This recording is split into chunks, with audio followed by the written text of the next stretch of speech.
Alright folks, we have come back. It is now time to begin the next case in Sinner's End, case 21. Thanks to those three for helping me out. Blue Blazes. Matthew, I was just reflecting on the name Sinner's End. It's a perfect name for this part of town, to be sure. From prostitution to alcohol, the Irish gang run by the Flanagan siblings covers everything.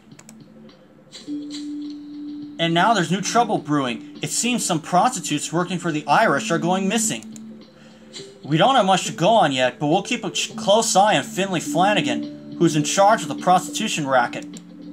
And we mustn't forget his sister, Fiona the Viper. She runs the gang's alcohol business. With the sale of booze having recently become illegal, I hope her business is hurting. I know prohibition isn't helping me any.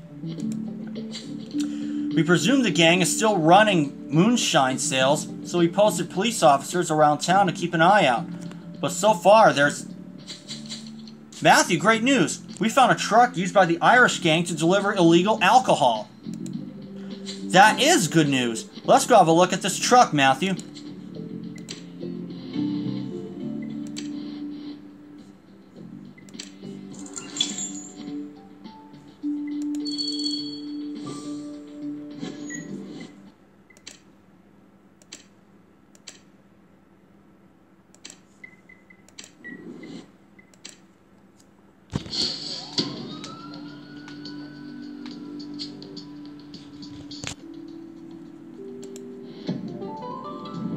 Oh dear.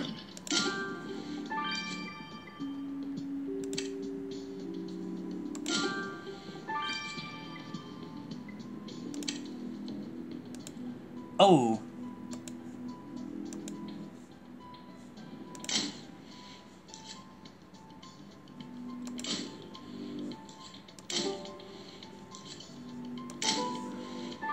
Well, that was unfortunate.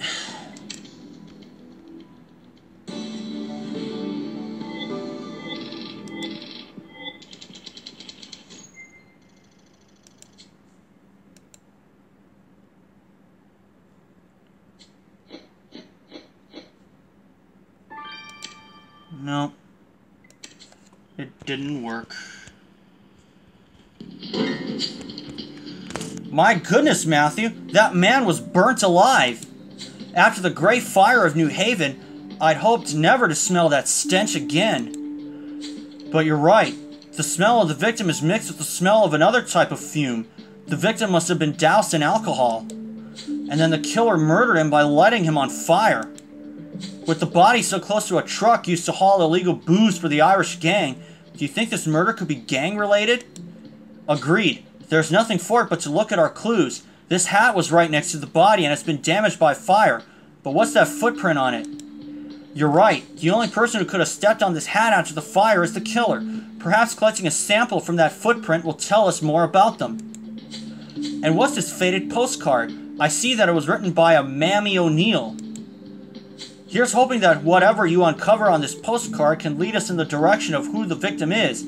If gangs are involved, we must act quickly. So they call it immolation.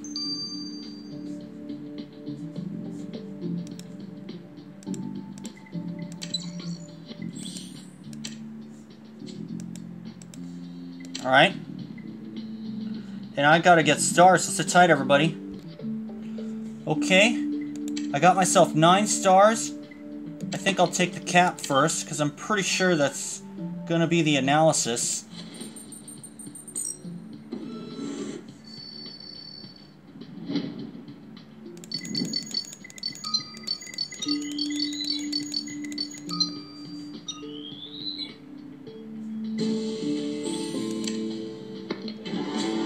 Matthew, now we've got to sample the substance from the killer's footprint on the victim's hat. Let's get it to Viola.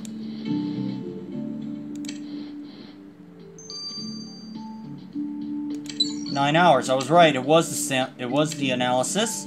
And let's take a look at the postcard right now. Don't mind the shakiness. I do have an itchy part of my body right now.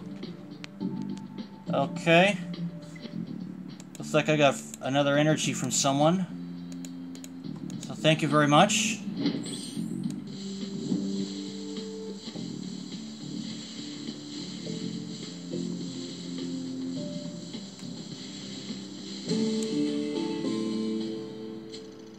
Ooh. The faded postcard you found reads, Dear Samus, good on you for sticking to your own kind. Love, Mammy O'Neil. Samus O'Neil? That name sounds familiar. You're right, Matthew. He's that Irish immigrant you met in New Haven. We last saw him delivering goods to a party in Elysium Fields. With this postcard being found on the crime scene, he must have been here. Matthew, let's find Samus and ask him what has brought him to Sinner's End.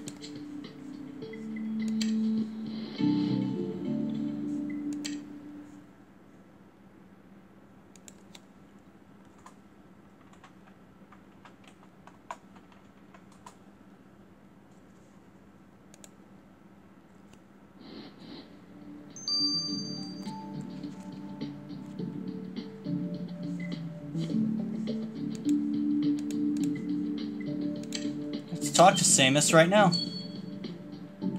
Mr. O'Neil, Senior Trooper Matthew found this postcard from your mother. What are you doing here in Sinner's End? Delivery, Senior Trooper Matthew. It's what I do these days. Deliveries? Wait a moment. Are you delivering alcohol for the Irish gang? Alcohol sales are illegal now, or didn't you know? I can't say what I'm delivering exactly. But better I deliver for the Irish than for anyone else. They protect me from the Italians. The Italian gang ran me out of my last job, broke my bike and everything. So now I'm here. I was supposed to make a delivery for Davy Byrne, him as makes the moonshine for the gang. Nice fella, even with that fierce scar around his eye. A scar across his eye? Our murder victim has a scar matching that description. So you say he was Davy Byrne, the Irish gang's alcohol distiller? That's Davy, all right. You might want to tell his wife. She's a seamstress with a shop nearby. We shall head straight to the shop then. Stick to Sinner's End for now, Mr. O'Neil. We may need to speak with you again.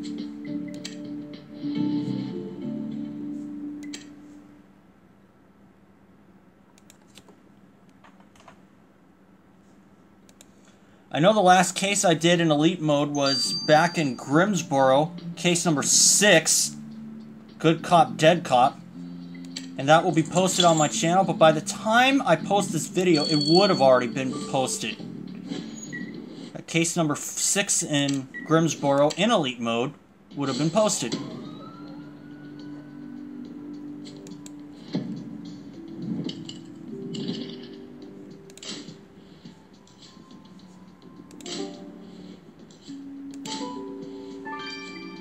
Clue.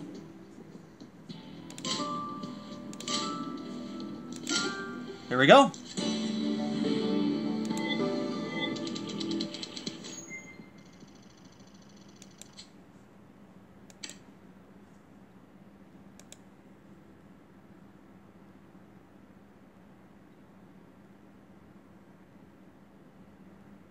Nothing.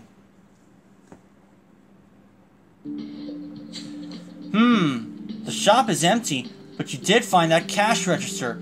A lot of secrets can be kept in one of those. Perhaps you should open it.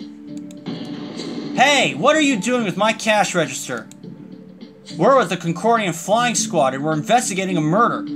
Are we right in assuming that you are Mrs. Byrne? I most certainly am. What's it to you? Mrs. Byrne, I'm afraid we have some sad news to impart. You'd better take a seat.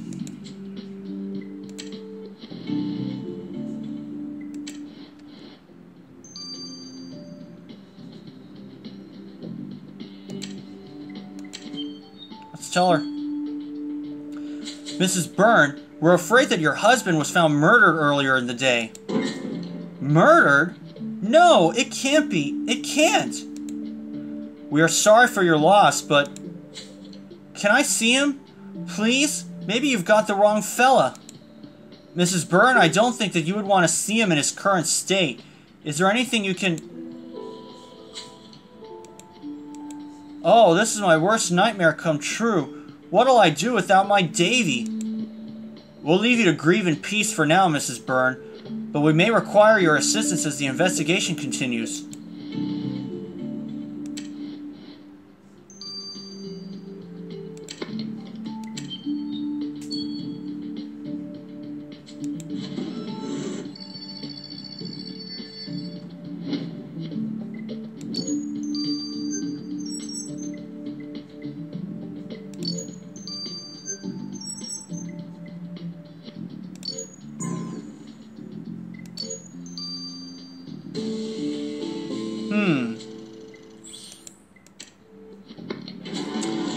The cash register is open, Matthew. You can have a rummage through it to see if there's anything that can help us.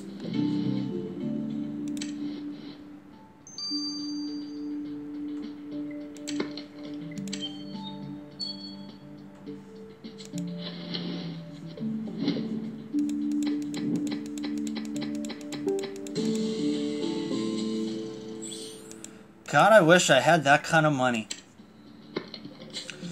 You found a receipt. Well, that's not exactly surprising. It is a cash register. Oh, you're right, Matthew. That receipt shows that Giulietta Capesci had beadwork done in the shop for a gown. We haven't seen Miss Capesci since Alistair's final party in Elysium Fields. Back then, she seems to have had her fill of polite society. What on earth is the daughter of an Italian mobster doing here now in the Irish Quarter? We better find Miss Capesci and ask her.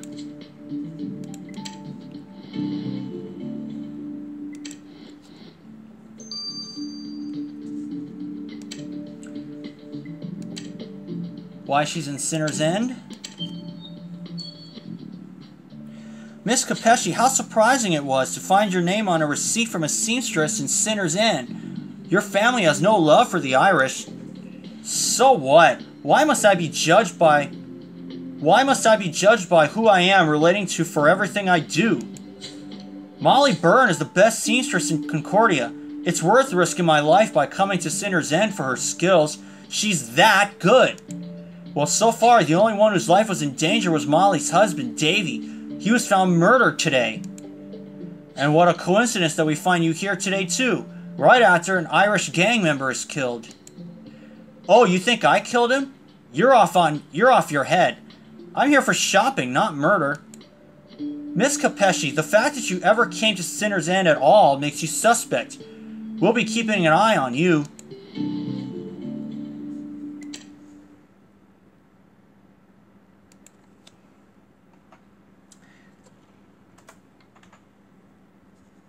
That's 3 that I have. And I'll let these two run their courses. And for now, this is Matthew.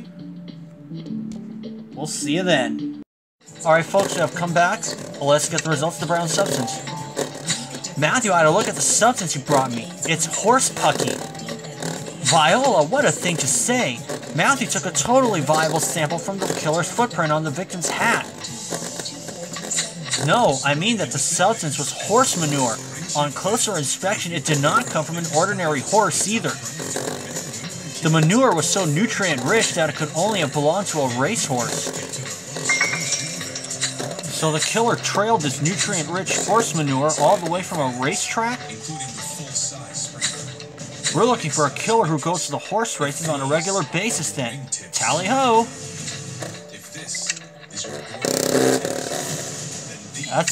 That's a pretty strange way to get a clue from. But it works. Hello, Matthew. Won't be a moment. I'll just put myself out and I'll be right with you. But Dick, you're on fire! Precisely. Or rather, a substance I concocted is. It's a sort of gel that delays the heat impact of fire. Sadly, your victim didn't have that sort of protection before being set on fire. He was doused in high-proof grain alcohol instead. Yes, we know that, but do you have an idea of what ignited the flames? Microscopic analysis of the charred remains showed that the fire was started by a cigarette. There was no evidence of tobacco smoke in the victim's lungs, so the killer must have thrown their own cigarette at the victim, and the poor fellow went up in flames. So it's safe to say that the killer smokes. Well, their days of freedom are about to turn to ashes. Leaders who got through the day just before the rain came are Ryu Jatanagarn and IK Kim at -9. Jatanagarn, this was her approach at 9. She posted an impressive 60. Matthew, this case looks like a doozy. You found an Irish distiller who worked for the Irish gang burnt to death in his own hooch, for heaven's sake. So far, we've spoken to his wife, Molly Byrne, who is understandably distraught. And our old acquaintance, Seamus O'Neill, was running deliveries of the moonshine with the victim. If he's joined the gang, who knows what he's capable of now? And then there's Giulietta Capesci. She risked her life to come into the Irish Quarter for beadwork on a dress.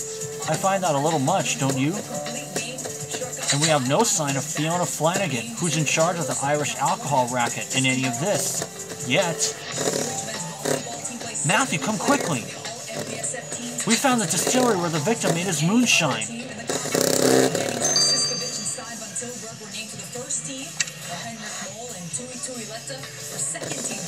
And we'll start Chapter 2 after this. Alright, we have come back now. It's time to start Chapter 2 of Blue Blazes. Matthew found a distiller who worked for the Irish gang burnt to death in his own moonshine.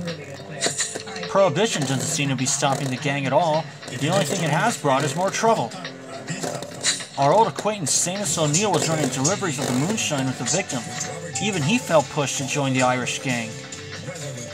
And there's no sign of the gang's booze boss, Fiona Flanagan, who hasn't revealed herself in any of this yet. Matthew, we found the distillery where the victim made his moonshine. I went through the truck registration archives and found that the delivery truck at the crime scene was linked to an abandoned warehouse. So we sent some men to check, and the distillery was in the basement of the warehouse. The victim's distillery? Matthew, we must go investigate at once. A native Hawaiian fisherman has filed a petition asking the state to only administer commercial fishing licenses to those who are in the U.S. legally. An Associated Press investigation last year found hundreds of foreign fishermen confined to boats. Hawaii law grants these foreign fishermen license to fish, but they're not allowed to step foot on U.S. soil. Native Hawaiian fisherman Malama Chan says over generations, his family has seen a massive decline in fish. Blames overfishing. They're giving licenses to those not in the country legally. A Maui man sentenced to 10 years in prison for assaulting a Good Samaritan in purse snatching. Court documents say back in 2014, 22-year-old Zane McGarity Springer stole a woman's purse at the Kahului Costco parking lot. A Good Samaritan tried to stop them, but ended up suffering multiple cuts. McGarity Springer eventually pleaded no contest to multiple charges, including robbery and assault. Hawaii Island police have charged this woman, 42-year-old Joanne Maldonado, with theft. Police say she stole $10,000 there we go. from the Waiakea Indian State Ukulele Booster Club. She's the vice president of that club. The Waiakea Ukulele Band has been playing since the 70s. The kids are scheduled to fly to Oahu for 2 performances this summer, but that trip is now in jeopardy. Band director George Conrail Jr. says that the music and the travel experiences are all part of a well-rounded education. You build a self-esteem, and some of the kids might not be good in like another part. Matthew, look at all this alcohol. I haven't seen so much in one place since the Prohibition began. You don't fancy a nip? No, of course, you're absolutely right. We have a murder to solve. Since this distillery was operated by the victim, you're bound to have found some clues, Matthew. You're right, that crate has something written on it. Your dusting kit could help see what it is. And you'll want to rummage through that leather satchel, of course. Plus, that torn paper could tell us something important if you piece it back together. We're in the home turf of the Irish gang, at the heart of its illegal alcohol operations. This is a big find, Matthew. Let's get cracking. He was 5 years probation for 3 counts of third-degree sexual assault. Court documents show Hiroshiki inappropriately touched a young boy on 3 separate occasions while serving as an educational assistant at Salt Lake Elementary School. If Hiroshiki violates probation, he'll be sentenced to a minimum 1 year behind bars. Nice. This is you talking, and no surprise, a lot of you are riled up. On our Facebook page, Cynthia Bokobo wrote, he gets 1 year in jail if he breaks probation. spaceship. That bag So had even had if everything worst from case knives to scenario fake is beards. life, If it belonged to our victim, he certainly led an exciting life. Which Mama Whitaker posted 5 years probation for the little More boy importantly, emotional you and found this photo in that psychological bag. It wasn't issue taken to here, deal and I with. don't recognize this How fair man. is that? Kelly Isaac's comment. So sad We that should our probably run a society comparison thinks against our records the back on only the airship and find out who this punishment man is is. mandatory 15 years to life for touching a child in a sexual way. Period. Stop the child predators. You got a comment about anything? Simply log on to our Facebook page and tell us what you think. Maybe we'll share your comments on Transit Talkers. Thanks, Robert. Well, a heads up for drivers on the H1 freeway headed eastbound. The Phoenix Park ramp will be closed April 17th through the 29th. Maintenance crews will clean up the area. DOT officials say they'll be monitoring how the ramp's closure affects the traffic buildup and how they could mitigate the congestion. So we're seeing right now people using the on-ramp are leaving. Oh, I just got the 9 in time. Mauro Massetti. The man in the photo you found is a certain Mauro Massetti. He's Italian.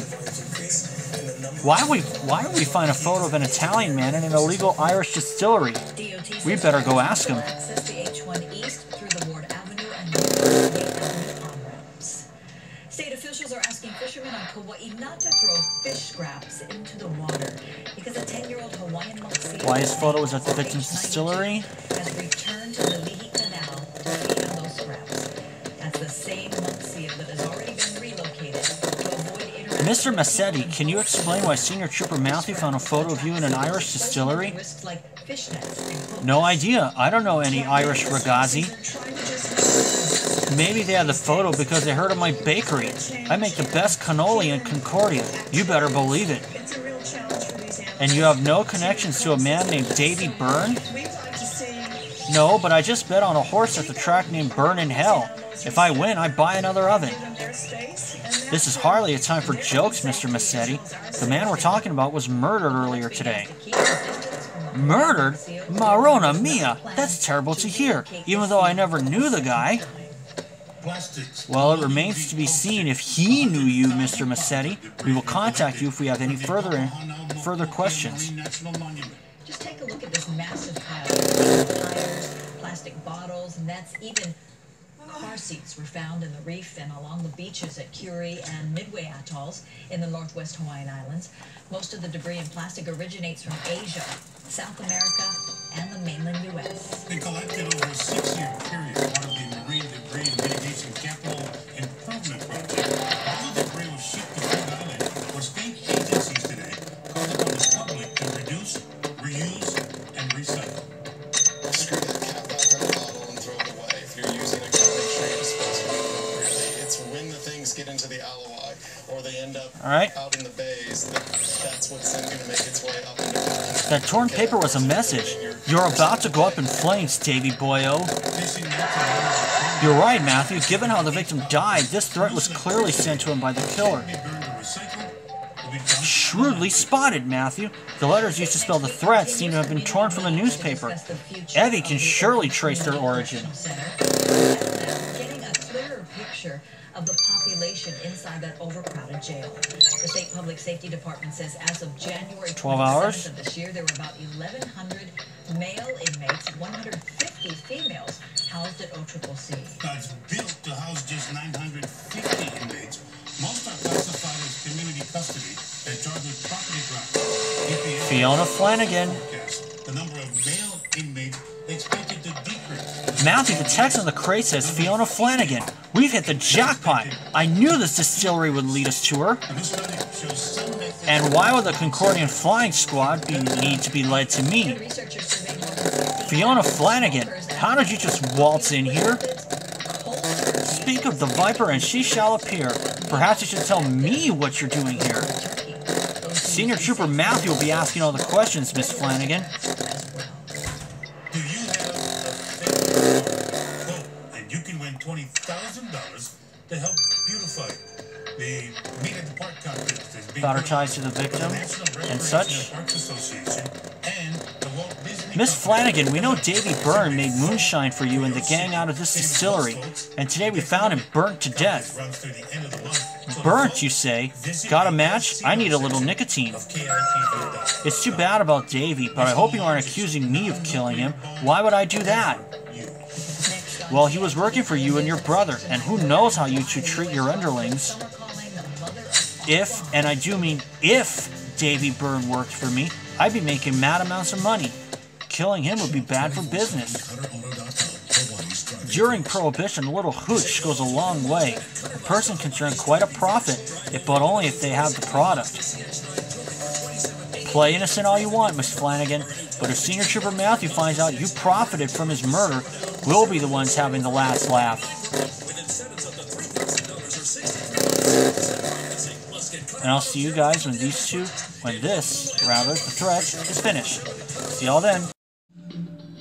Okay, folks, we have come back, and the threat has run its course, so let's take a look at what Evie has to say. Matthew, the killer's threat to the victim speaks volumes, or rather installments. Installments? Evie, a threat in installments? What on earth are you talking about? Well, the letters used to write the threat are all in a typeface used exclusively by the serial fiction publication Pistols and Petticoats. Oh yes, that's the new story magazine. Every week there's a new installment of an ongoing story. Some of them are rather saucy. But how can you be so sure that the letters in the thread are from that publication, Evie? Well, because I write stories for them. Evie, you write for Pistols and Petticoats? I never would have thought. Which romantic saga is yours? That's not important. What is important is that the killer used the letters from it to write a threat to the victim. So the killer reads Pistols and Petticoats, naughty devil. But speaking of petticoats, Matthew, we should probably return to the seamstress shop. There may be more clues.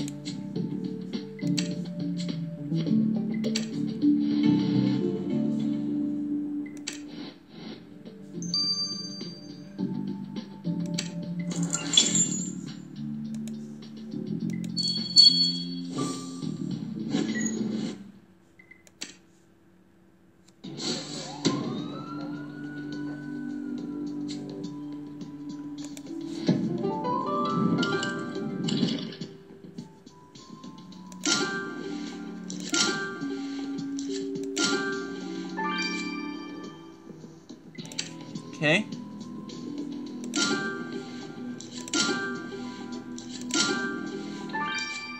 Got all of them in 10 seconds.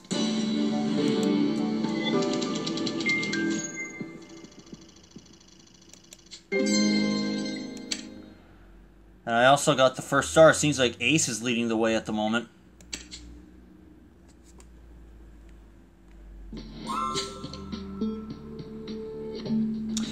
Matthew, is that a gun casually lying around the seamstress shop? Something seems to be engraved on the barrel. Maybe you can uncover what it says. And he found a notebook with SPQR on the front. Isn't that the motto for the city of Rome? It's strange to find it here. Let's see what's inside. All the writing inside is code. Perhaps if you decipher it, we can discover the notebook's owner.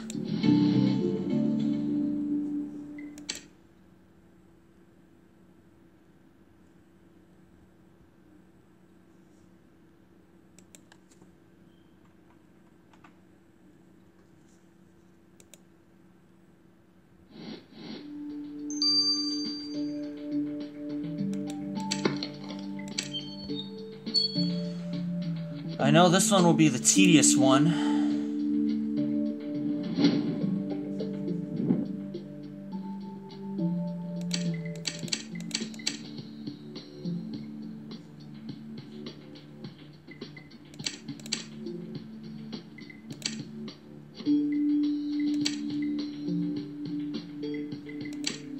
All right.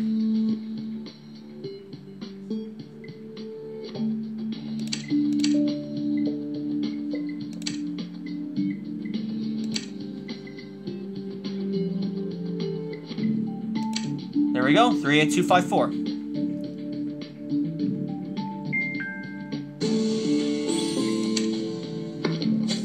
Those numbers from the code in the notebook will mean more to Evie than they do to me. Let's get them to her on the double.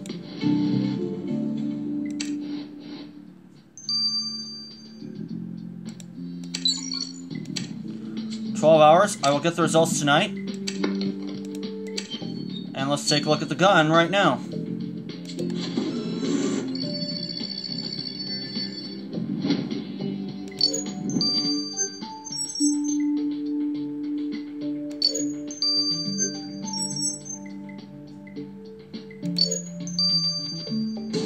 Molly Deer. Goodness me, why is Molly Byrne's name engraved on a gun? Perhaps Mrs. Byrne wasn't as removed from her husband's gang business as we thought. We better go talk to her.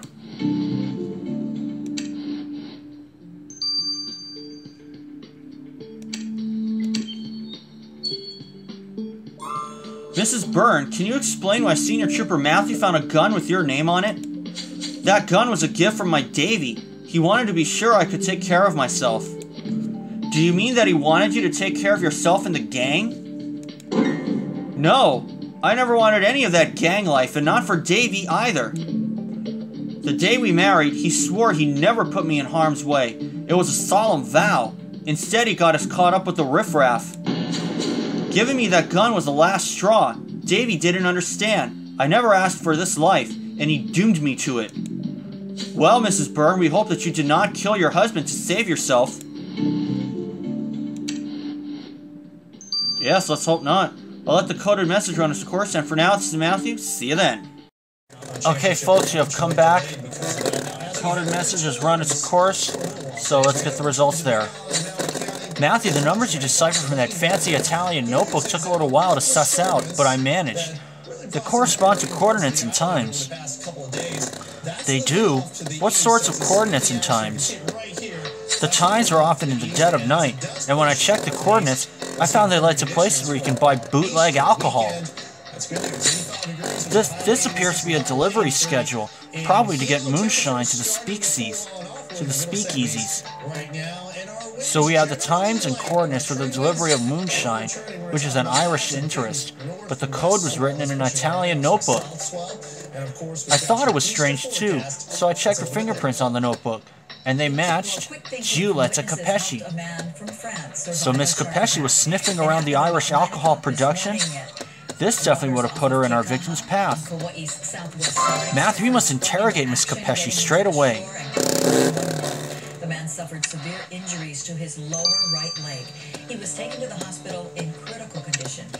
About spying on the victim? KTV Island News witnesses describe the gruesome event. Miss Capesci, you said you were here for dresses, but we know you were taking notes about moonshine deliveries made by the Irish. I should have known you'd find out, Senior Trooper Matthew. After those parties hosted by Alistair in Elysium Fields, I'd had my fill of polite society. It was time to return to my roots. I decided to prove myself to my dad by getting him information that even his best lieutenants couldn't get him. So you spy on the Irish and it led you to Davy Byrne's distillery, is that right? I thought no one would suspect a harmless young woman, but he almost caught me snooping. He saw the light from the end of my cigarette. As he started to come over me, I hid behind my copy of Pistols and Petticoats. Luckily, he walked on. I find that hard to believe, Miss Capesci. You put yourself in a very dangerous situation. Perhaps you made sure Davy would never tell a soul. North Korea is looking for trouble, he wrote. They're behaving very badly. They have been playing the United States for years. His promise to, quote, solve Matthew, we're deep in Irish gang territory, and we're certainly feeling it with the dead gang members' murder to solve. Distiller Davy Byrne was lit on fire after being doused in his own moonshine, but who could have done this? We have two Italians showing up on the wrong side of town, and one of them, Giulietta Capesci, is actually spying on the Irish gang. And Fiona Flanagan is as nasty as they come, and much smoother of a talker than her brother Mad Dog, but so far she has no real motive to kill her gang's own distiller. Oh, Matthew, you're still here? I thought you were attending that emergency or whatever it is. Alright, still ahead on KITV Island News at 10. Emergency? What emergency? Well, that Fiona Flanagan, of course. She's dismantling the gang's distillery. She's what? Uh-oh. And a stunt gone wrong. What caused this paraglider? We'll have to find out in Chapter 3. See y'all then. Okay, folks, we have come back. Let's go to Chapter 3 of Blue Blazes. We can make sure all of Hawaii benefits. Matthew, we are deep in Irish gang territory, and we have a dead gang member's murder to solve. Distiller Davy Byrne was burnt alive after being doused in his own moonshine. But who could have done this? We found Fiona Flanagan, who's in charge of the Irish gang's alcohol racket. But so far, she has no real motive to kill her gang's own distiller. Oh, Matthew, you're still here? I thought you were attending that emergency or whatever it is. Emergency? What emergency? Well, that Fiona Flanagan, of course. She's dismantling the gang's distillery. What? She could be getting rid of evidence. We have to go and stop her, Matthew.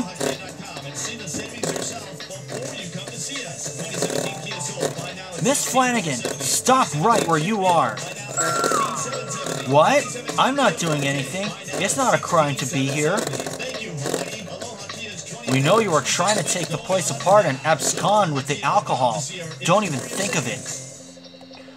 Whatever you think you know, you can't prove it. I'm off to the races anyway. You may entertain yourselves here if you like. Matthew, that woman is so frustrating. We know she's behind the alcohol racket, but she's right. We can't prove she's selling anything. Good point. We should have another look around this distillery. We might find something to pin on Fiona and get us one step closer to solving our murder. Fell about 1,500 feet into the water, but it's okay. The winds are pretty fast, so I saw him start spinning out of control, and he started to pull his parachute because I don't think he had control of where he was going, so he started falling towards the ocean. Witnesses say ocean safety lifeguards and a Good Samaritan swam out, checked on the man, and helped bring him to shore. The paraglider tells us he has nearly 17 years of experience.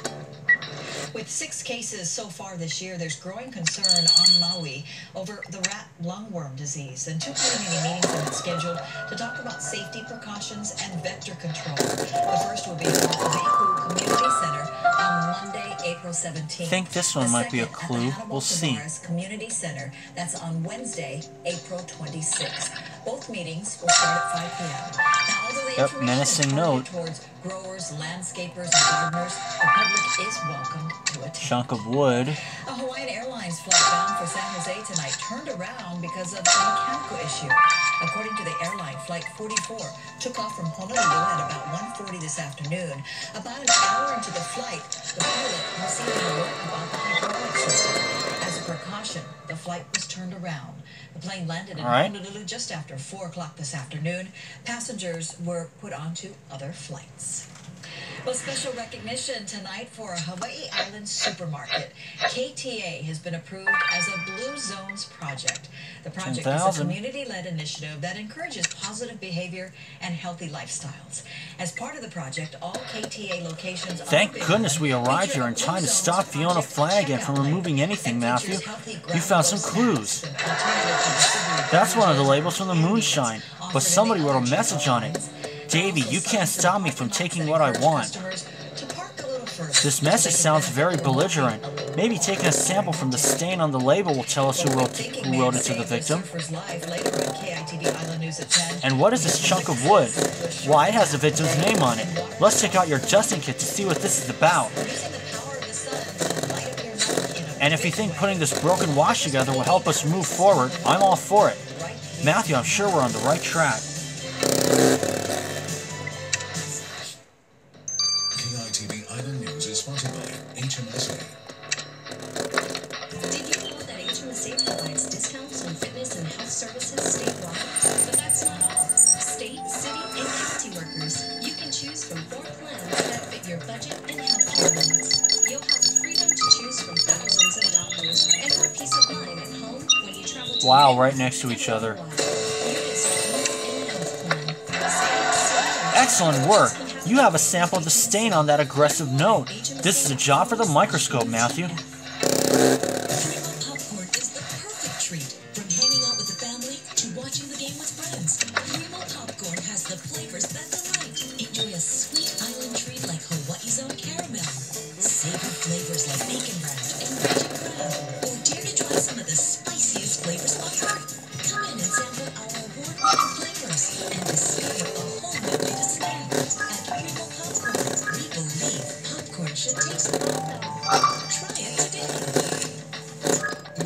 Shauna. She was seriously burned back in 2002 and had her left leg amputated. The vehicle had rolled over and I was trapped under the roof and it was Ricotta and orange. flames and That's a new one. years to recover. Matthew, the sample you picked up from that threatening note contained orange zest and ricotta cheese. Surgeries, I just These are both ingredients of cannoli, and we know a baker who makes cannoli in Concordia, Mauro Massetti. You're right, this means that Mr. Massetti wrote this threat to the victim, saying that he'd take what he wanted. What did he mean by that? We better go ask Mr. Massetti right away. come up to me and they've heard my story. They're always telling me how inspiring I am. About his message to the I victim? think it's great that I can touch other people's lives and give them courage and strength they need to get. Mr. Massetti, you told us that you didn't know the victim, but we know you wrote a threat to him. His customers' billing information was just It's not a threat, it's a negotiation. I wanted some booze. I came to Davey even though he's Irish. I heard through the grapevine that he makes moonshine. You don't just get fast internet. But he wouldn't give me any because I'm Italian. He wouldn't even take my cigarettes to trade for booze or my delicious cannoli. So you threatened him? So you threatened him? No, no. He was a real rough type. A gangster right out of pistols and petticoats. A guy like me, don't mess with a guy like that. Still, I thought Mr. Byrne was also a businessman. That we could make a deal. I was wrong.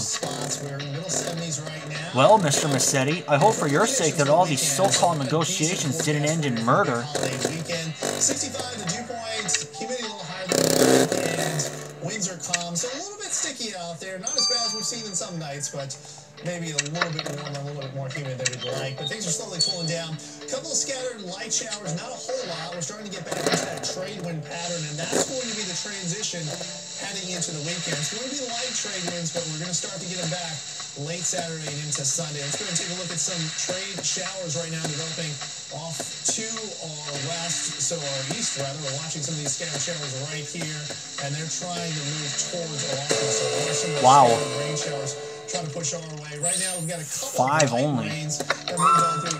Matthew, what is this ghastly thing? It looks like a banshee, the Irish death omen. Oh, you say that the Irish gang has previously used such banshees to send death threats to its enemies? This means that the gang sent this threat to our victim. Fiona Flanagan says she had no reason to go after Davy Byrne. Looks like she told a lie. She'd better tell us a straight story now.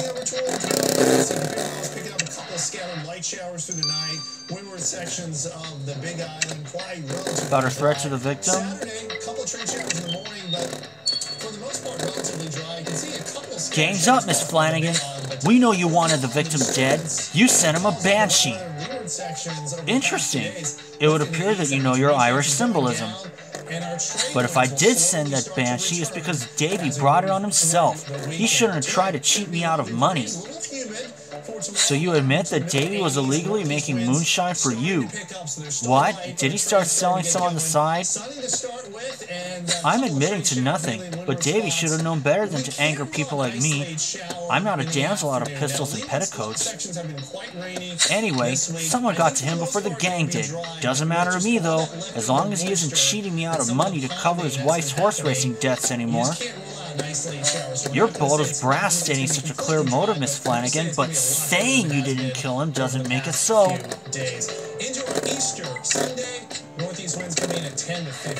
Life is clear for now. Trade winds, yeah, they're coming on back.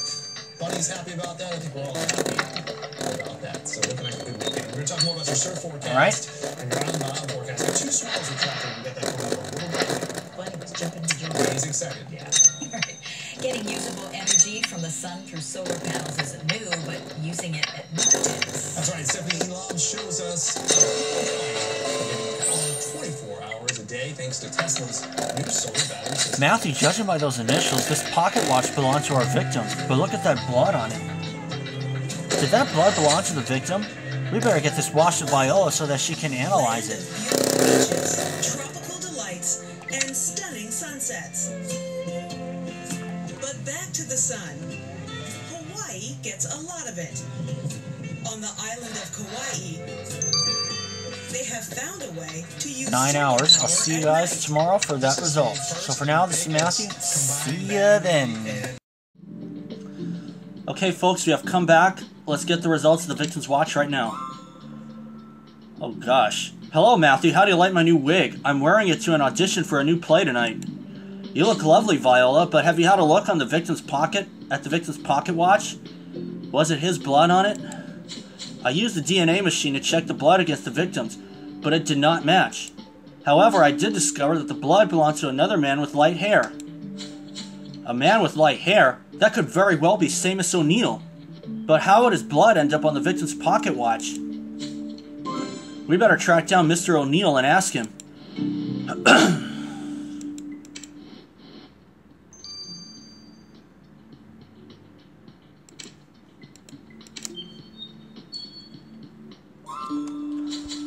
Seamus, can you explain how Senior Trooper Matthew found your blood on Davy Byrne's busted-up pocket watch? Ah, about that. Let me finish this cigarette and I'll be right with you. You see, me and Davy, we had a bit of a fight. You had a fight with the victim? Why did you neglect to mention that before? Well, I know how bad that sounds, but the truth is, Davy didn't like the bosses thinking he needed any help with deliveries, so he took it out on me. I returned from the racetrack one evening and he knocked me tail over tea kettle.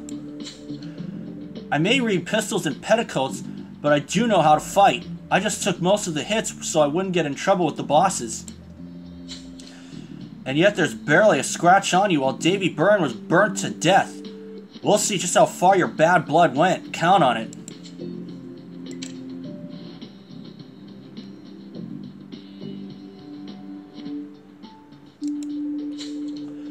Matthew, so many suspects in the murder of Davy Byrne have clear motives.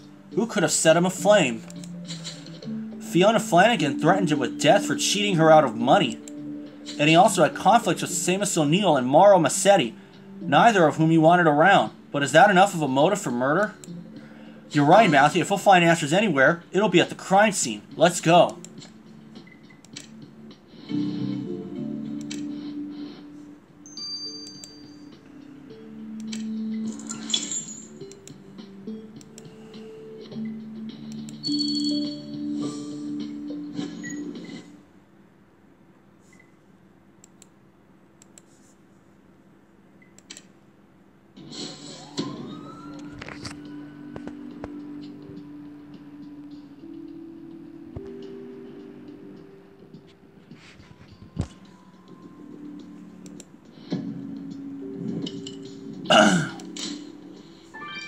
Oops, cigarette case.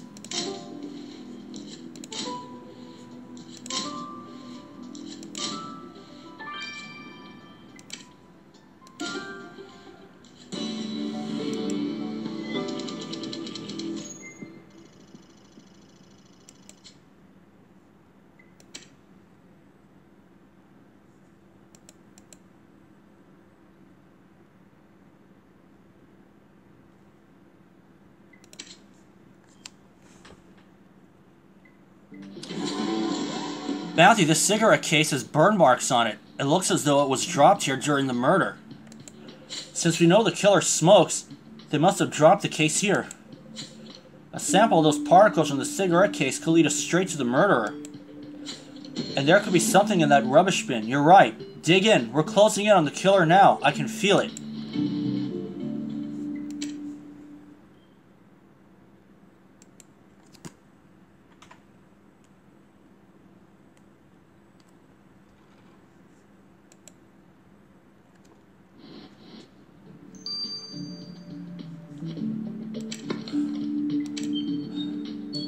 I'll do everything right now.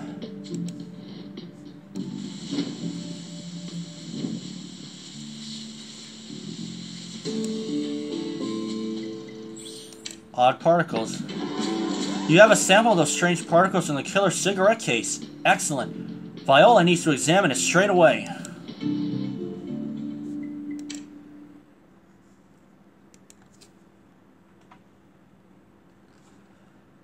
I think I'm also dealing with a little bit of a sore throat.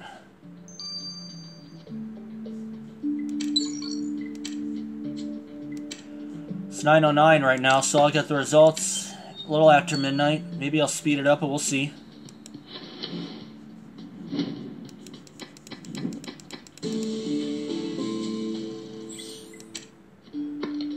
The handkerchief you found in the rubbish bin is covered in soot. You're right, Matthew. Everything to do with the fire leads us straight to the murder. The victim wouldn't need a hanky after being burnt to death, but the killer might have wanted to clean up. Maybe they left this blue stain on it too. Let's hope Viola can tell us what it is.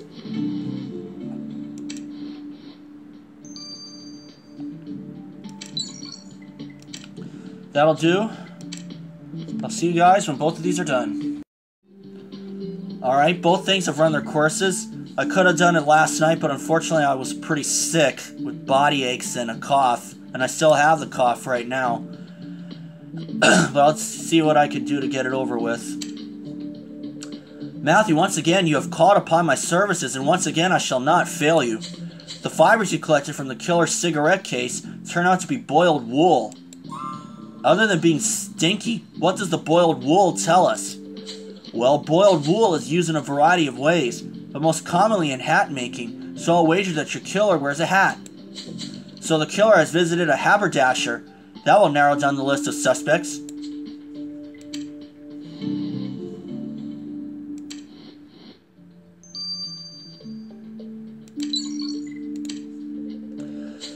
Maddie, I must commend you for your fortitude. You've been surrounded by alcohol throughout this investigation and haven't run off to drink it at all. Don't even talk to me about it, Viola. This is some form of twisted torture. Anyway, have you discovered what was that blue stain the killer left on the handkerchief Matthew sent you? I have, and it's most apropos of our discussion. The stain was moonshine, the same kind that the victim was doused in. So the killer must have splashed moonshine on themselves while pouring it on the victim to set him on fire. And the killer tried to clean it off, but a handkerchief wouldn't have been enough. They still have this blue moonshine on them. So the killer has a blue stain on their clothing. I guess there are some things a person just can't wash away, like murder. We have everything you need to arrest Davy Byrne's killer, Matthew. Let's go.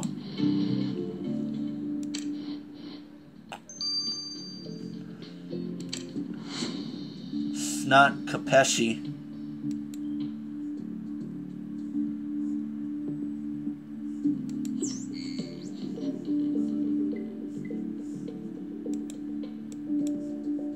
Nope. It's not Molly Byrne.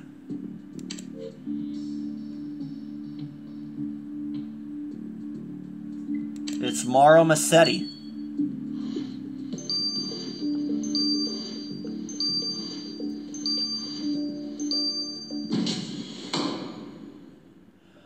Mr. Massetti, you're under arrest for the murder of Davy Byrne.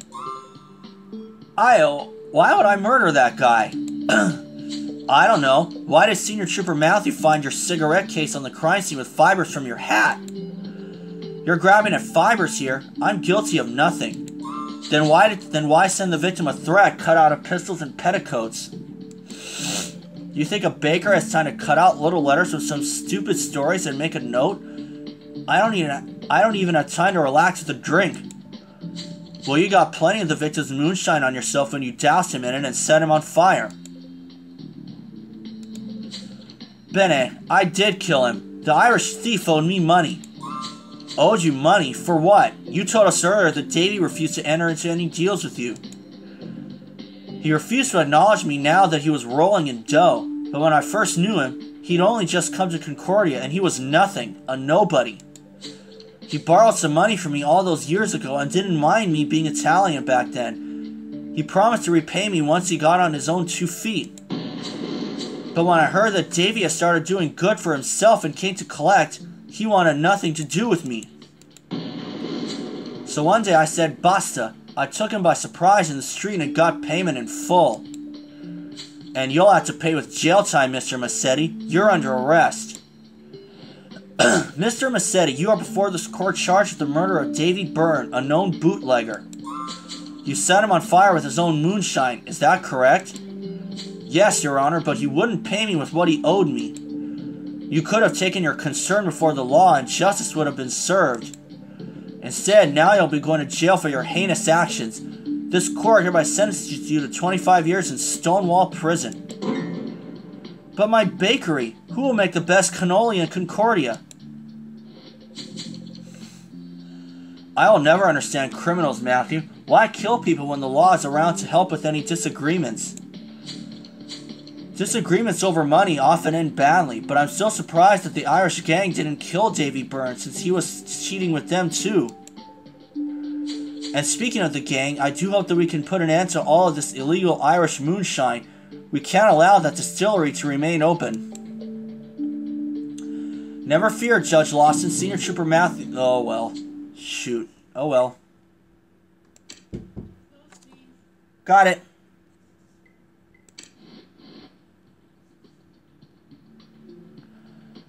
Taking a look at the other ones. Fiona Flanagan, no stain. Seamus O'Neill, no hat. Molly Byrne, cleared from the start. Giulietta Capesci cleared early. It was Mauro Massetti. We'll go to By Hook or By Crook 3-6 next time. Okay, folks, we've come back. Let's start By Hook or By Crook 3-6. Matthew, the murder of the Irish gang's moonshine distiller turned out to have nothing to do with gang activity. But their distillery is still open and we must shut it down. It won't be easy to shut the place down. Under the prohibition laws, only the sale of alcohol is illegal, not possession of it. I suppose our best bet for closing the distillery is to prove that the gang is selling the moonshine. But I'm stumped as to how we can do that. Good point, Matthew. Giulietta Capesci was spying on the victim. Maybe she would know where we could find proof that the gang is selling the liquor. Senior Trooper Matthew, I'm sorry to disturb you, but I believe I have important information. You see, I was patrolling on the street by that truck, and I overheard people talking about murders the police weren't solving. What? We better investigate these claims. Matthew, why don't you go to that street with Bontemps and then join me to talk to Giulietta?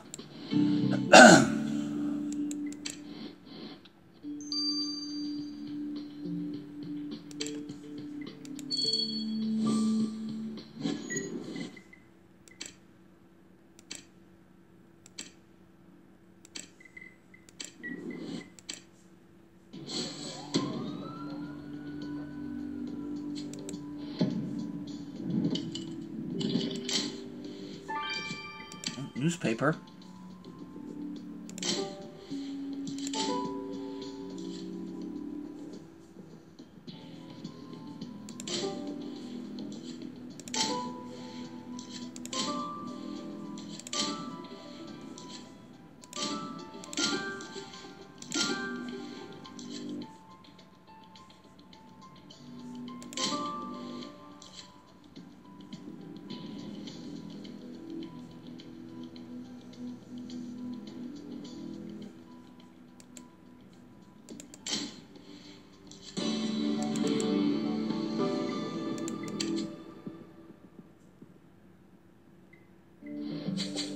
Matthew, that piece of newspaper mentioned Slayer and police. Perhaps this is what got people talking about unsolved murders.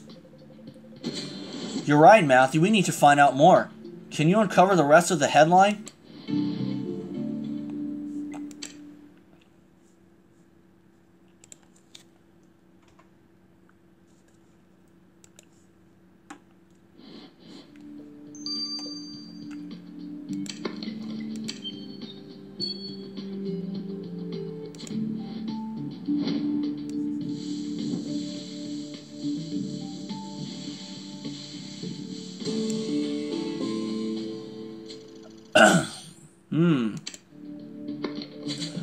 That bit of newspaper reads, "The Scarlet Slayer strikes again. Why are the police doing nothing to stop the murders?" The Scarlet Slayer? Who's that? The article seems to be about the missing ladies of the night. During our previous investigation, we heard of working girls going missing and tried to look into it, but I found no more leads than one bloody dress. It's rich to say that we're doing nothing about this affair. Matthew, I say we get this article to Evie and see who wrote this sensationalist nonsense and why.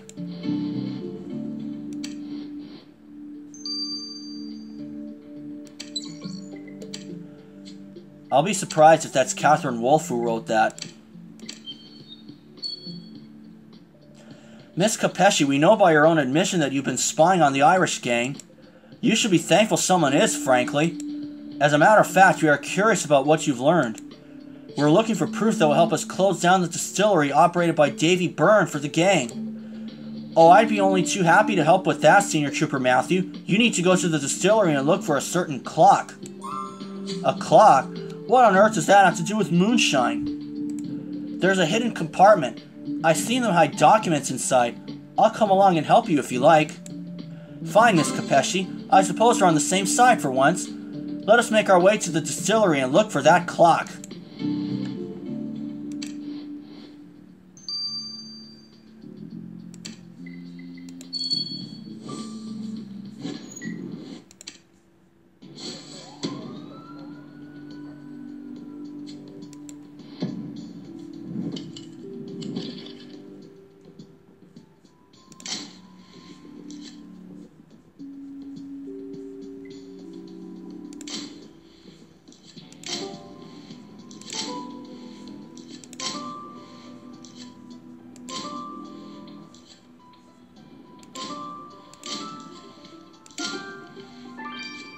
Aha, there it is.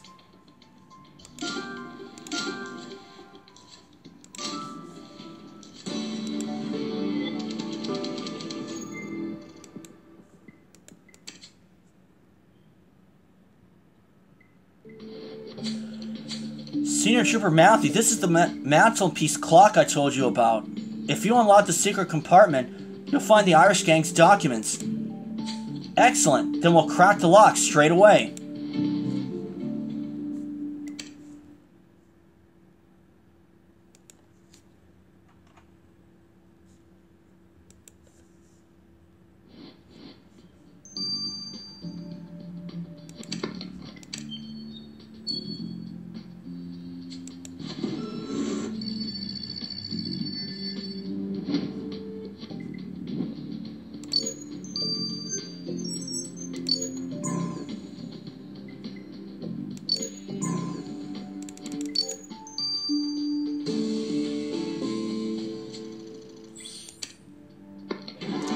So those are the infamous documents the gang hid in the secret compartment. What does that ledger say?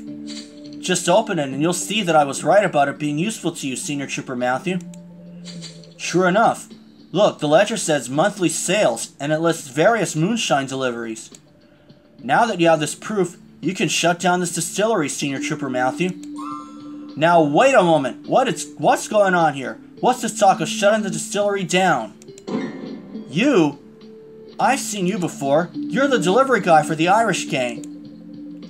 And I remember seeing you when I was delivering stuff for all those fancy parties. You look so... and you're still... Ooh. Perhaps you should leave these two alone, Matthew. Besides, you're right. I'll enjoy telling Fiona Flanagan that we're shutting the distillery down. Oh, this is gonna be good.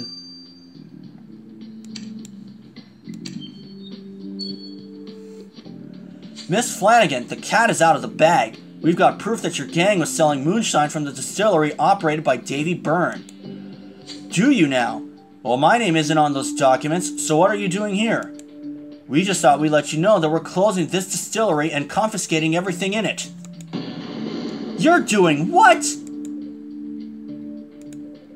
On second thought, go ahead. What's one distillery to me? I may or may not have many other assets. And we'll be on the lookout for them. Meanwhile, we'll take possession of all the cash we found in this one.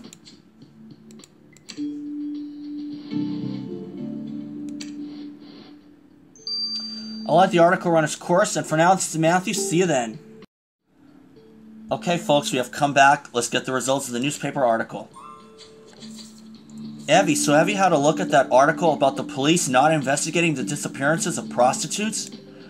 Yes, actually, I found the name of the person who wrote it, and it's Catherine Wolfe. I was right, it was Catherine Wolfe. Catherine Wolfe? We've worked with her multiple times now. I thought she was on our side. I'm sure there must be some type of misunderstanding. In this article, Catherine seems very certain. She claimed that there's a killer hunting for prostitutes. She's given this killer the sobriquet of the Scarlet Slayer, and she says she's actually seen the bodies of multiple painted ladies. Didn't you investigate similar disappearances, Matthew? If a killer is on the loose, surely comparing notes with Catherine is the best course of action. You have a point, but Miss Wolf had better explain her incendiary tone. I gotta say, that name is actually pretty suitable. Miss Wolf, we've read your article. Why did you not turn to us to discuss the supposed murders of prostitutes? I was given to understand that you were already asked for help but did nothing. That is not true. We did investigate the disappearance of a young woman named Annie, but there were no leads. We only found a bloody dress. Annie, you say? I found a prostitute identified as such in the communal grave outside of town just the other day, and she was one of many. Someone is hunting these women, Senior Trooper Matthew, and they're all killed in the same way, slashed through the stomach. That does appear to be a most alarming pattern. We must investigate the Scarlet Slayer, as you name them. Where do we start? Must we go to that communal grave you mentioned? No need. It's better if you talk to my informant, Adriana Brazier. She gives me details about the days the girls have gone missing. Adriana? Senior Trooper Matthew has met her before, but she didn't confide in us then. From Eyes Wide Shut. Ladies of her profession aren't used to confiding in the law enforcement. We arranged to meet through messages in a sewing box at the seamstress's shop. In fact, I expect another message soon, Senior Trooper Matthew. Why don't you come to the shop with me? A wholesome walk will restore our energies.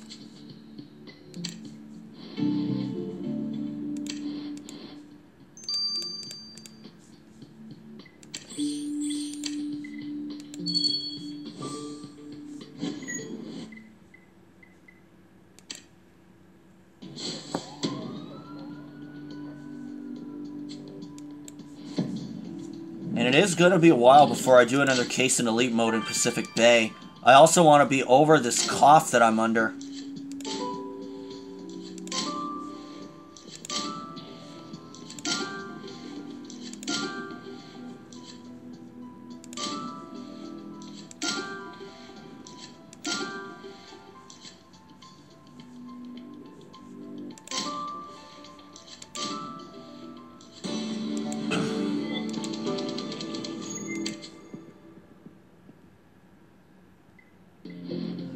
Senior Trooper Matthew, that's the sewing box Adriana leaves her notes in. Take a look through it. She's bound to have left another message.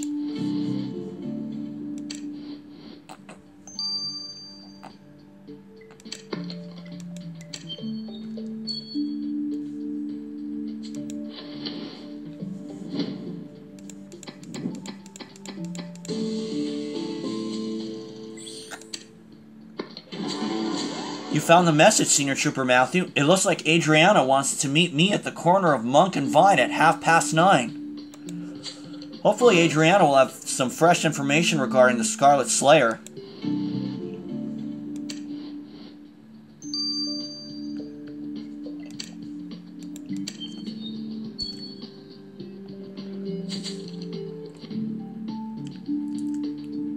Adriana, Senior Trooper Matthew needs to speak with you about your disappearing colleagues. You brought coppers, Catherine? Fat lot of good they've done so far.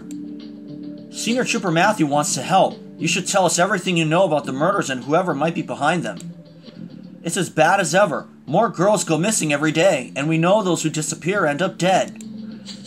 And now we think those Italians must be behind it. Italians? Why do you think they are to blame? The Italians are the sworn enemies of the Irish. And they've been coming to the area and roughing up us girls sometimes. No good comes of them.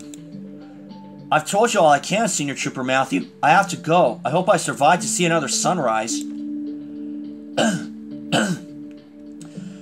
Well, Matthew, I'm sorry she couldn't say more, but I'm glad you've taken an interest in this mystery. Please take this as a token of my gratitude.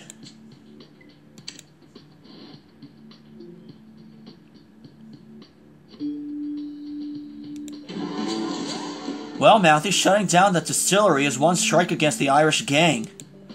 But learning about the Scarlet Slayer was disturbing. We knew of some of the filles de joie who had gone missing, but it seems they are being hunted down. It's hard to get solid information in the dark underbelly of Sinner's End. People here don't trust the police. But we must find the identity of the so-called Scarlet Slayer. Matthew said the Irish girls believe that the Italians are behind it. The Irish blaming the Italians for murder on their territory. This is all the ingredients of a gang war. Matthew, we must keep investigating deeper into Sinner's End to stop the Scarlet Slayer and prevent carnage.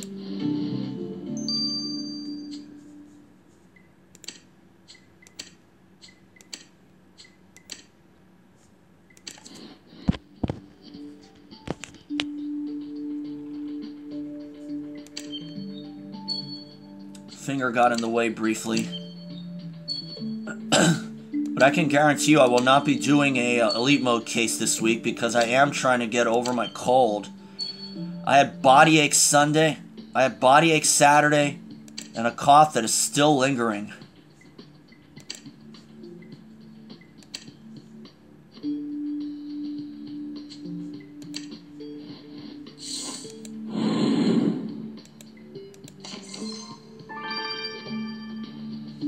Two rare ones, none of them good.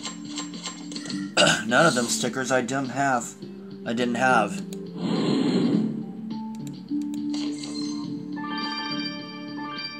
Well, here's 5 new ones.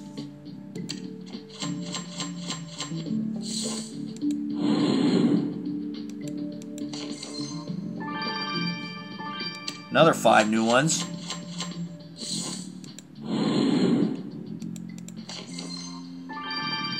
Four new ones. And of course, once you reach 100, it's a new sticker pack.